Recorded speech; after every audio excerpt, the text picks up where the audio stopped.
So I decided to do an update on the most dramatic stock in the stock market, which I believe is Google. There's always some kind of reason of why the stock has to go down. It's down 9.5% over the last month. And if you look at it over the last year or over the last few years, there's always these kind of dramatic events where people overreact to something. It causes a massive move to the downside. Then it's normally a pretty decent buying the dip opportunity.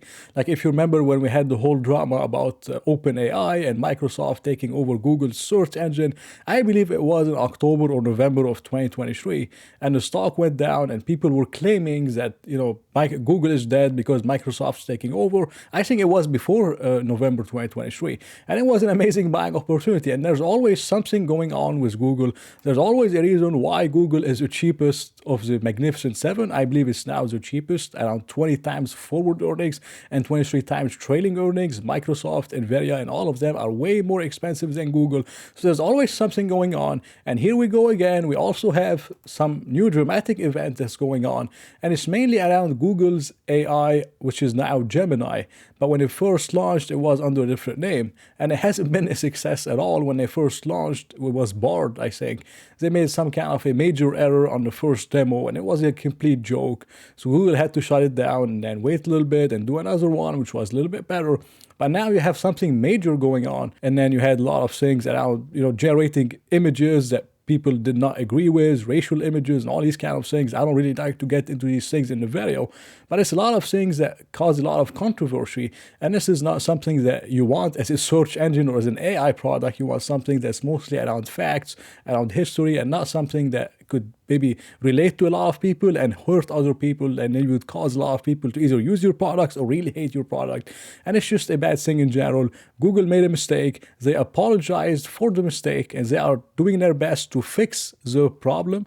And I'm not sure how much of a problem they can fix, because this is something serious whenever you have, a sentiment around it. Like if you go on Twitter, everyone is pretty much bashing Google and how it is, and it's losing the reputation and all these kind of things. And you could have people stopping using the Gemini product and use some kind of other product, like maybe, ChatGPT and other ones.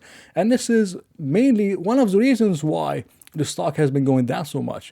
But again, I believe it's another massive overreaction from the market. Because yes, maybe people will stop using the Gemini product, but I would highly doubt that people will stop using the Google search engine and they would go to Bing or Yandex, and I think it's in Russia, or Yahoo or whatever.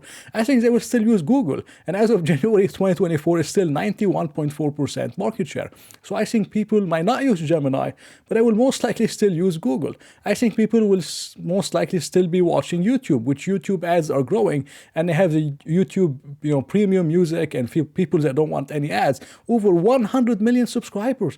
I mean, this is absolutely insane. I mean, it's crazy, and it's growing rapidly. So yes, maybe they will not use Gemini, but it doesn't mean Google is dead. It doesn't mean Google has just lost 9.5% of the revenues or 9.5% of the fundamentals overnight. And I don't believe the stock was extremely overvalued, and now it's less overvalued than it is. I'm going to tell you my fair value here at the end of the video. But I believe this is another massive overreaction where, yes, maybe people will never use Gemini again. Maybe YouTube and Google are late on the whole thing with AI and stuff, and maybe they can fix it. Although Google is a leader, I believe, in AI, because they've been using it for years within Google, within YouTube, within the search engines they have, and many of the other businesses. So I think they will eventually come to fix the problem. And I'm not sure how this is going to affect them over the long term, if people will give them another chance or they will never trust, Google again. But I still believe they will use Google search engine and YouTube, which means the free cash flow or net income is not going to be affected by 9.5% anytime soon. In terms of the growth of the company, Google search is still growing. It grew pretty decently in Q4 of 2023 compared to 2022. Same thing with YouTube ads. They grew, not the best, but it was still decent. Google Cloud revenues massively growing, which is great. Same thing with operating income. Google services, it grew $6 billion in operating income. Google Cloud is still not the best. They're trying to turn it profitable. Sometimes it's profitable, sometimes it's not, but it is improving, and Google Cloud is gaining market share, and it's getting better over time. So things are getting better for Google in general. Maybe AI is not going the best for them so far, but I think it's another kind of overreaction where, Yes, maybe they will not use Gemini, or maybe some people will not use it, or it's going to be a little bit delayed. But it doesn't mean that Google is gone or is going to end. Maybe there will be competition in the future from, Bing with OpenAI and Microsoft and all these kind of things for the search engine of Google. Of course, there will be competition. And Google currently has 91% market share. And again, I believe it will happen. But I don't know when. It could be years and years from now. But for now, the best we can see is look at what we have right now. And Google is still 91.4%. Now, over the next 10 or 15 years, I believe no one will really know what will happen. But over the short term, I like what I'm saying in terms of Google's number. To me, it looks like some kind of an overreaction. They still have a pretty good balance sheet, over $111 billion in cash and cash equivalent. Long term, that's only $13.2 billion, so they have a lot of cash, something like $98 billion of net cash they can use and buy back stock or do some kind of acquisitions, although it's hard for them to do. And this is one of the main reasons why I try to stay away from the Magnificent Seven stocks. I try to stick with smaller stocks because they can use the cash to keep doing acquisitions and grow the company. But a lot of these companies are so big, they need a very large acquisition to move the needle. And a lot of them, they don't get approved because of antitrust issues. So this is one of the reasons I try to stick with smaller and microcap stocks in my own group if you're interested. But in terms of something that I don't like with Google, it's mainly the stock-based compensation. It has been rapidly increasing. Free cash flow has been doing well, but it's a big percentage of free cash flow and it's increasing rapidly, and I hope Google does something about it. Yes, if you look at the shares outstanding, they have been coming down. They have been buying back stock. So it's not really diluting as much as other companies, but it's still at the same time, it's very high as a percentage of free cash flow, and I hope Google eventually gets it under control because it really does hurt shareholders over the long term. In terms of the PE ratio on Google, forward PE ratio, it's now sitting at 20 times earnings, which is cheap for a Magnificent Seven company. I believe the lowest one is trading at 25 times earnings, which is Apple. And everything else is 30 times, 28 times, 35 times, I think 40 times and 50 times. So 20 times earnings for a high quality company with a moat. So far, it's still a moat for Google at 20 times earnings.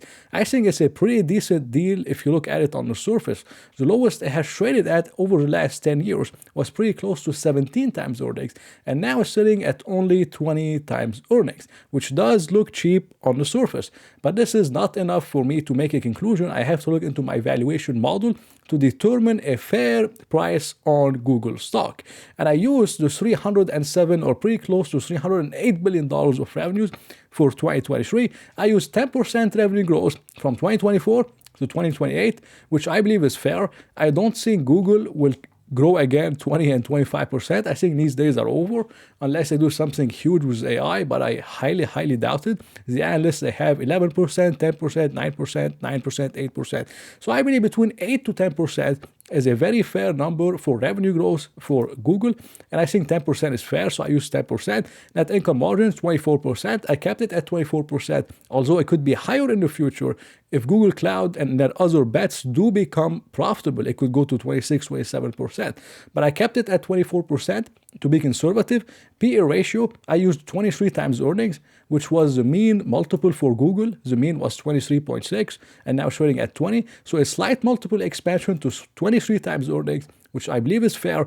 3% dividend, it's not a dividend. It's mainly a buyback yield because the company has been buying around 3% of the market of the shares in 2022 and in 2023. So I believe they will most likely continue buying 3% with their massive cash position.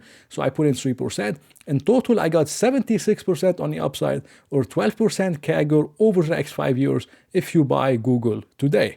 Now, normally, whenever I look into stocks, I try to look for 15% annual return or a double every 5 years. And if you want to get a double every 5 years or 50% a year CAGR on something like Google, you would have to buy it at $120 per share.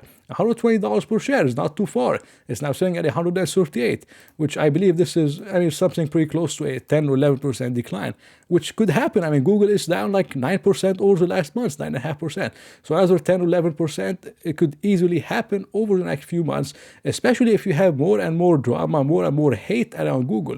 And this is the things you want to see if you want to buy into a stock. This is the best setup because you have a lot of people that have a lot of feelings around Google, and Google is selling off. and maybe it's going to sell off 20 or 30% based off fear, but it's not based off fundamentals. It's not like the free cash flow is going to decline 20 or 30%. This is a different story. Free cash flow net income will be the same. They will likely grow, but the valuation is getting contracted because people have a certain feeling around Google. And this is the best kind of setups. It happened with Google many times. Whenever people said Google is dead because OpenAI and Microsoft's taking over, it wasn't true, and then Google rallied. These are always the best buying opportunities. And if we do get $120 per share, I believe Google would be, a pretty amazing buying opportunity in this fairly to slightly overvalued market, especially amongst the Magnificent Seven.